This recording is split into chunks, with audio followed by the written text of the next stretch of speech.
Okay, upstairs hall bathroom, bathtub stopper's loose, and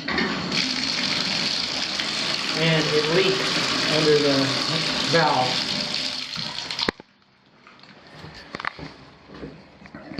These plumbing vent pipes are buckling.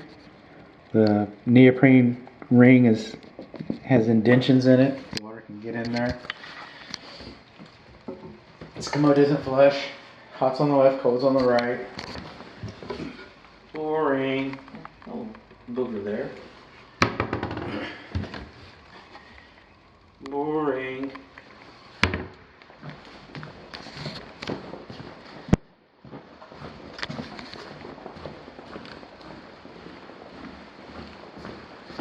Shower door, primary bathroom. Shower door doesn't stay closed. The gasket's missing at the bottom. Hot's on the left, cold's on the right. Hot's on the left, cold's on the right. This floor is a little boogered up right there. Boring.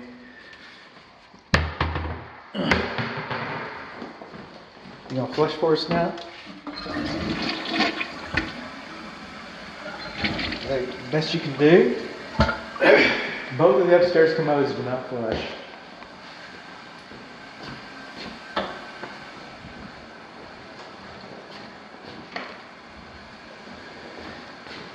GFCI protected receptacles are not properly labeled as being so.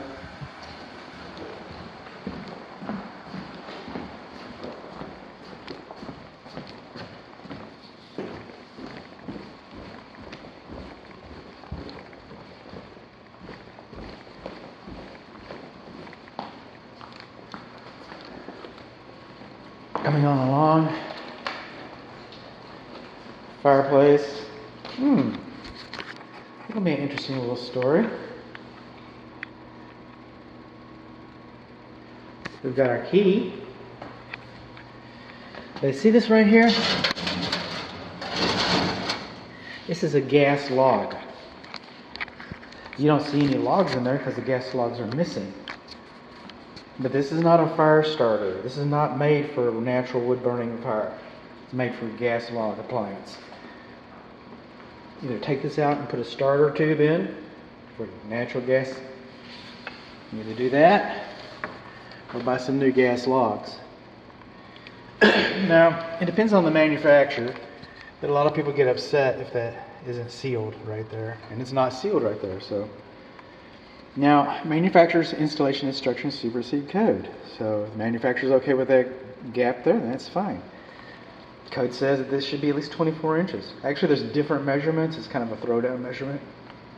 It's not 24 inches. What does the manufacturer say? That's what we want to know. So we come in here. Let's crawl around a little bit, bud. Park your butt. This is the part where I get to lay down. Old man home inspections. Okay, we have a clamp on our damper. So that's good, so it doesn't close it 100%. Makes it full. See? Because you have gas logs. You don't see them, but you have gas logs. When you have a gas appliance, you're supposed to be prevented from closing 100%. Now, if you have a natural fire in here, you go ahead and put a starter tube in, and then that doesn't matter. You can take the clamp off. That's what it looks like up there. And the gas valve is on the right side. Keys up here. It's not going to be our most scientific diagnostics here, but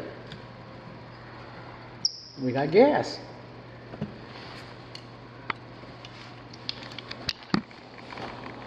Okay. Now, coming on, I'm going to stick with plumbing. I jumped to the fireplace because it was in the way. Wasn't able to get hot water here.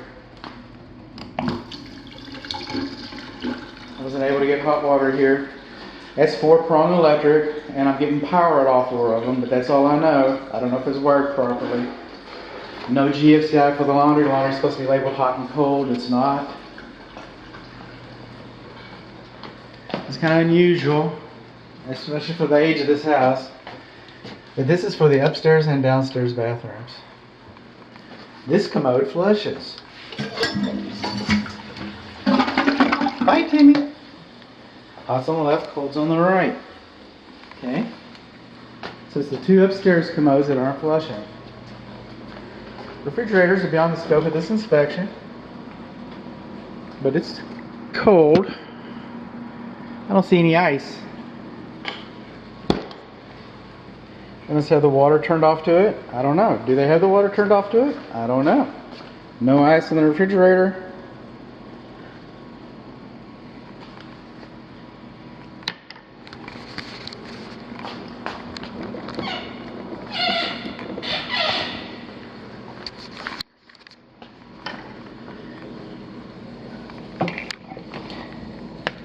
Okay, we have an ice maker connection tray. We are missing our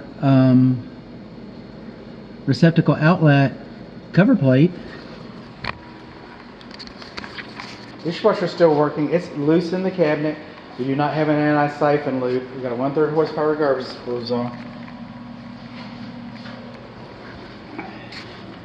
Let's see, that drain line just comes right up there, right up there.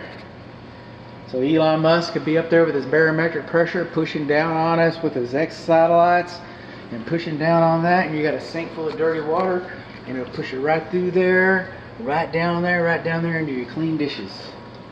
It's just have an anti-siphon loop or a vacuum breaker. We don't have those things. See these sticks right here? Those little drywall screws? That's what's holding your sink up.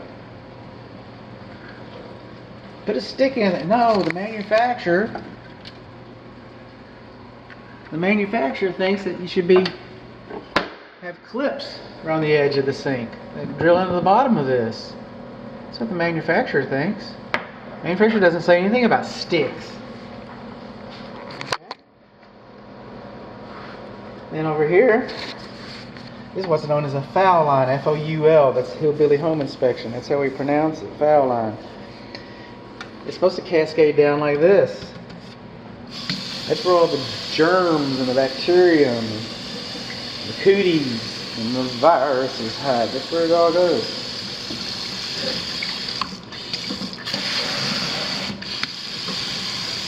Alright, we're going to get hot water here. Inquiring minds want to know. All these burners work. Its vent fan works. It's circulating.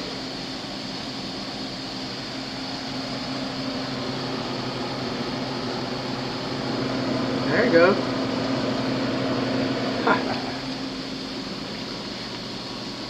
I turned all 4 burners on, but that's not what I'm talking about.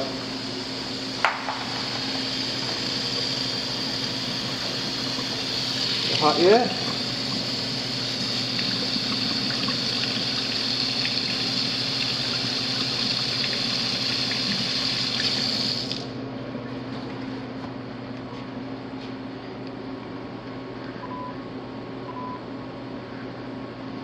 Hot and cold or reversed on the kitchen sink.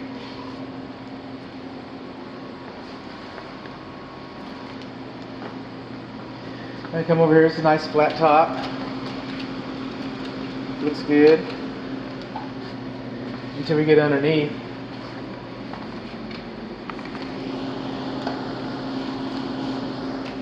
When you get underneath, the wall's missing, that's your fire blocking. The junction box cover is missing. The conduit doesn't fit inside the junction box. Look at that. It's kind of messed up.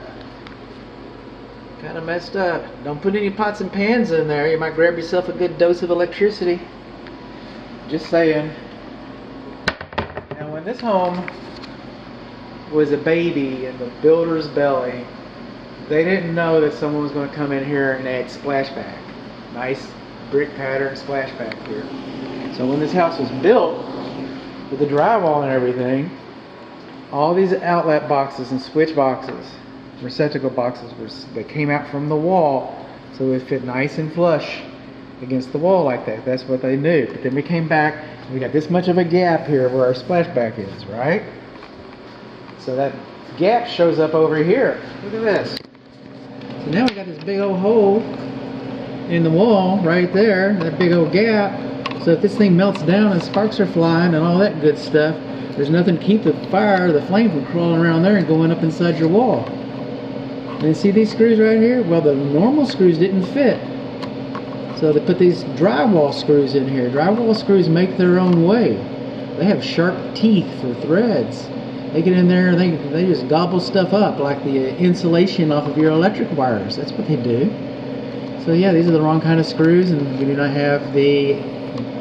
I heard a code inspector call it a suppression ring. He sounded like he was pretty smart. But they're called extenders. And then tradespeople call them goof rings, because that's probably what they think of them.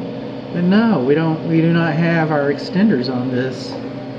Like I said, I got all 4 burners working here, so we didn't really have an issue with this. This one's a 2-stage burner. It's kind of fun, dual element. Ooh, disco, right? That's not disco. You want to see disco? Well, I'm going to show you some disco. There we go. Get some water on this. That's how I test them. Come over here to the microwave. Put that in there. Put our magic lights in here. I got these because I won that because I was the smartest kid in the room for a Home Inspectors Association meeting. So I go over here.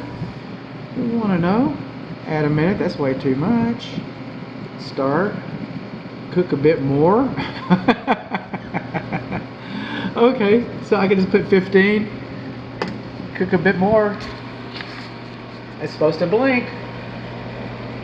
Okay, it's supposed to cycle on and off. That's how you know it's working right. Look at there. You don't have to watch any more videos. You don't have to read the report or nothing. Everything else is anticlimactic. Everything is anticlimactic.